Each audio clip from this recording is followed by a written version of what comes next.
So we touched on Agile just now and how a lot of organizations are moving to Agile. And what I love about Agile when it's done well, it is customer interaction focused. And what I mean by that is you have a product owner or a product manager in place for a system or a platform, and that role is the conduit for information to flow as needed and as quickly as required from the business to the product development team and from the product development team back to the business. So Agile, I think, when done well, is an incredibly good vehicle at bringing all the key stakeholders together to rapidly inform and rapidly build software, check it works, and release it to market quickly.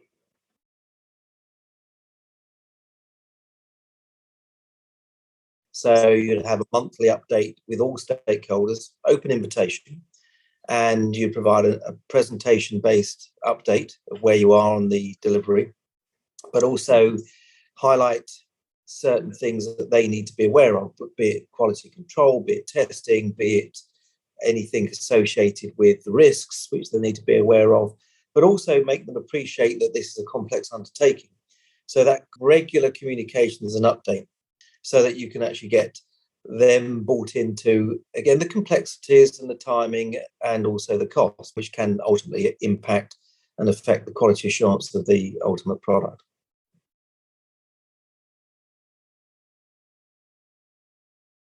We think the concept of outsourcing to a third-party quality assurance provider, a testing provider, is beneficial.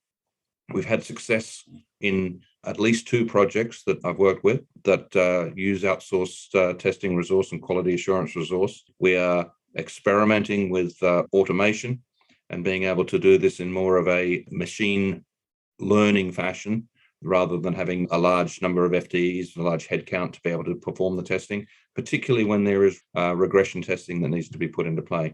A key challenge for us is that we want to be as up-to-date from a software point of view as possible at any given point of time. We want to be working with CI/CD, with continuous integration, continuous deployment methods. But we've also got to have an element of human intervention to make sure that anomalies and nuances that may not be picked up in a automated testing environment can still be addressed within the quality assurance process.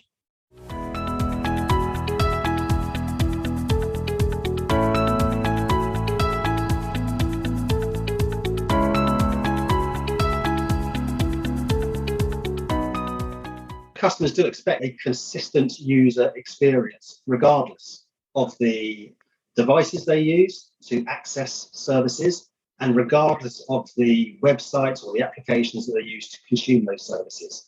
Usability, accessibility, security, performance, and functional testing are all different types of testing that need to be undertaken in a holistic way to help make sure that the customer experience is a good one and that the end user journey flows are as they would expect them to be. And having an appropriate customer experience strategy that aligns with a testing strategy that supports that work is imperative to ensure good customer experience.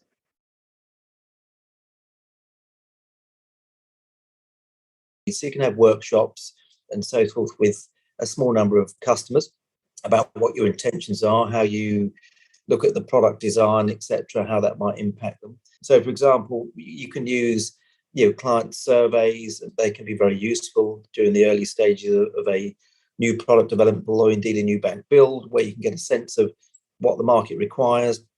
And as you go to the back end of the testing, then I think there's an opportunity to bring in some customers very close to final implementation.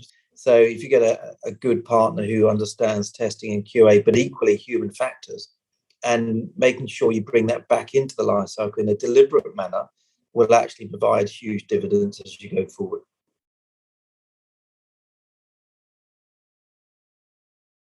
So the customer experience in terms of being frictionless, being easy to use, being timely, and most importantly, have as little information, particularly repetitive information, provided by that customer. If the bank can reutilize data that's acquired from other sources and eliminates or minimizes the amount of interaction by our customer, that customer will have a better experience.